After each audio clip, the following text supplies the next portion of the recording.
Well, leading the agenda today is about a very challenging issue for councils because they're all in different places in their journey towards how do you use the technology today to deliver the best in customer service.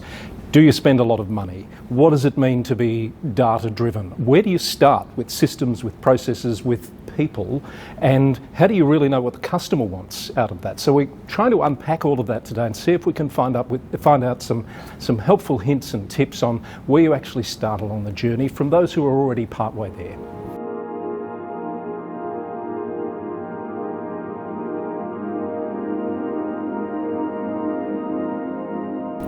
I think it's great that the conversation is being had about how we can put customers first by using digital technology.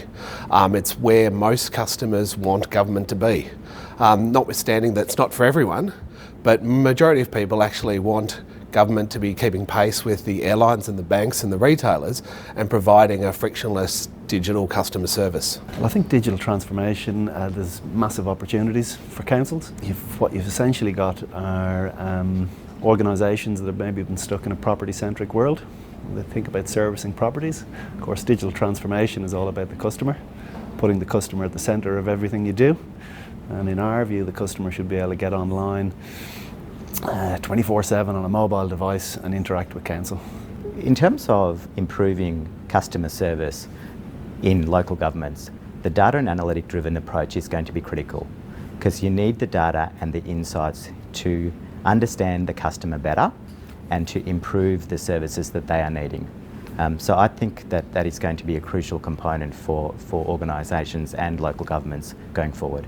So digitally transforming services in local government for me is really about making sure that our services are available to the community at a time and place that suits them. We know that people are using technology more and more in every part of their lives, so why wouldn't they expect the same from their local government service provider? Our research shows there's about 19% of people who would actually prefer to do things a traditional way, over a counter or through a call centre. The good news is that by removing those people who don't want to be in a queue or don't want to be waiting on a phone, we actually help those people who have a preference for more traditional ways of dealing with government. I've had a long corporate history and I've seen how the challenges have unfolded there and what we've had to do to make changes to make it better. And I'm hoping that some of that's relevant for the local government groups as well. I think the investment around digital transformation is interesting. We certainly are seeing some of the larger metropolitan councils spending large amounts of money, and they have larger amounts of money to spend. But we've also got a lot of smaller rural councils who are embracing things like open source technology, open standards, sharing shareable platforms, and driving a huge amount of transformation without spending an awful lot of money.